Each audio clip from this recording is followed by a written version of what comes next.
We're sitting down with David Hicks, Vice President of Clean Energy Development at Consumers Energy. Now, clean energy projects have really come to the forefront all year round, David, but could you give us some insight into how these projects have progressed over the past year? Yeah, we at Consumers, we're committed to our clean energy transition. We started that process back in 2018. Uh, that process has been accelerated as a result of the 2023 energy law that was passed by the legislature and signed into law by Governor Whitmer. And so we are committed to making that clean energy transition, meeting the goals of the new energy law, and providing that clean energy to our customers at reliably and at affordable prices. We've got two vehicles that allow us to do that, Eric. One is the um, self-development. So I run our clean energy development team. I also run our real estate team and our construction management team, and we self-develop clean energy projects, wind, solar, battery storage, and we bid those into an RFP process that's run by a third party. The other tool we have is other developers, what we call independent power developers. They are developers that develop independent power projects, particularly renewable projects, and they sell the output from those projects to utilities. So that's the two vehicles that we have. Both of those tools, the projects that come out of those efforts are bid into what's called a request for proposals. And then there's an independent third party that reviews those requests to determine, first of all, are the projects going to reliably come online? And number two, what are the most cost-effective projects among that group that's reliably going to come online? And so they select the winning projects. And so with those two tools, we are confident that between self-developed and self-owned projects and power purchase agreements or sales agreements with third parties, that we will be able to meet and beat our clean energy transition goals in the coming years for Consumers Energy and its customers. Now, what kind of advancements have we been seeing in this field, David? Because I mean, we're constantly hearing about updates to solar, to wind, to all these wonderful renewable sources. But I'd love to get your insight here because it seems like your finger's right on the pulse of this industry as it really flourishes. What have you been seeing?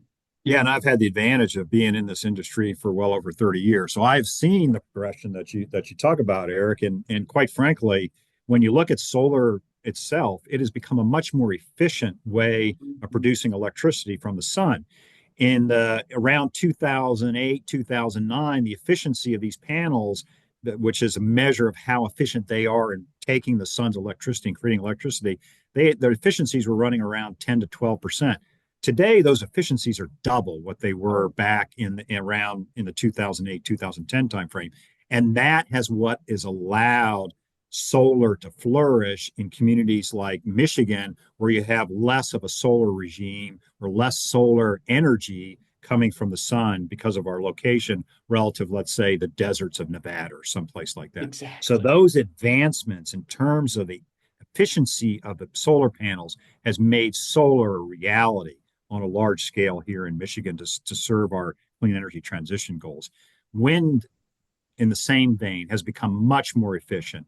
And now we have wind turbines that are specially designed to take advantage of lower wind regimes. So the best wind in this country is out in the Midwest, Iowa, Oh, Wyoming, yeah. Kansas, but northern Michigan, and particularly around the Thumb area, there's some good wind resource up there. And the combination of the advancements in technology and that wind resource makes wind also a reality for us to serve our customers reliably with clean energy.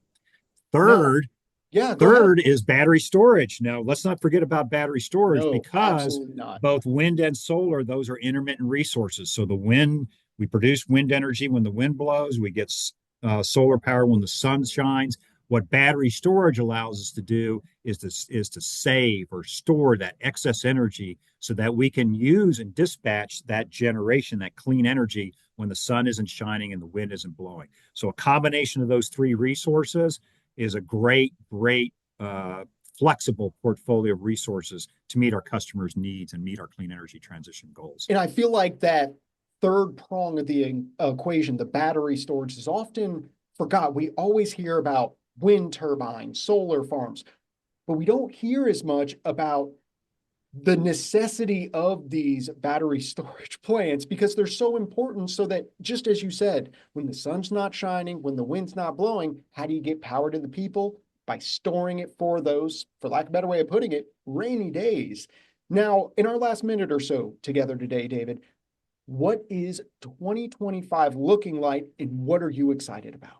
I am super excited because our team has really become a world-class development um, team, and we are doing phenomenal work in terms of lowering costs and driving costs out of our projects for our end use customers. So we are really excited to continue down this path, delivering low cost, reliable energy to our end use customers, clean, renewable energy to our end use customers. This team is awesome, and this team is going to deliver in 2025.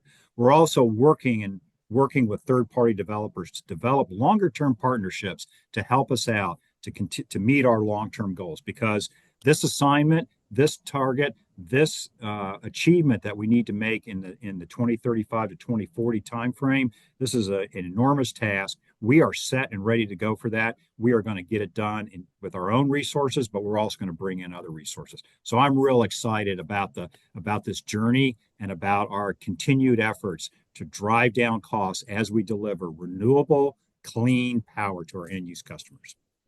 Well, David, I would love to check back in with you this exact same time next year to see if we were able to meet all these goals and to really see how far all these programs have progressed. Where can someone at home, if they want to stay up to date on everything that Consumers Energy is doing as far as clean energy generation, where can they go to stay up to date and get all the information they need?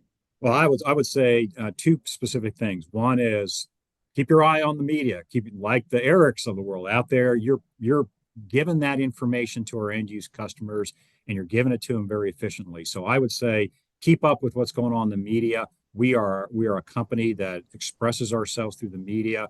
We constantly communicate to our end use customers through the media. Also, check on our website.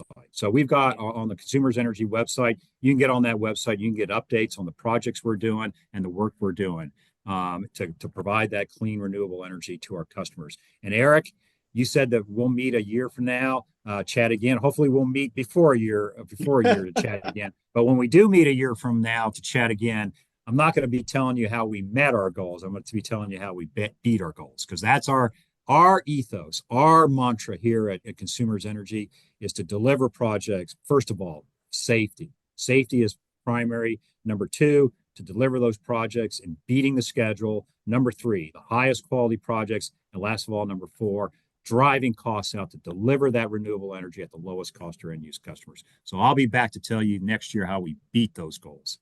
Looking forward to it, sir. David Hicks, Vice President of Clean Energy Development over at Consumers Energy, and we are going to make sure all the information you need, links to connect with consumers, get all the info you need on how they are developing clean energy right here in Northern Michigan. It's all going to be available on our website, 9and10news.com after the show today. Appreciate your time today, David. Talk to you later, Eric.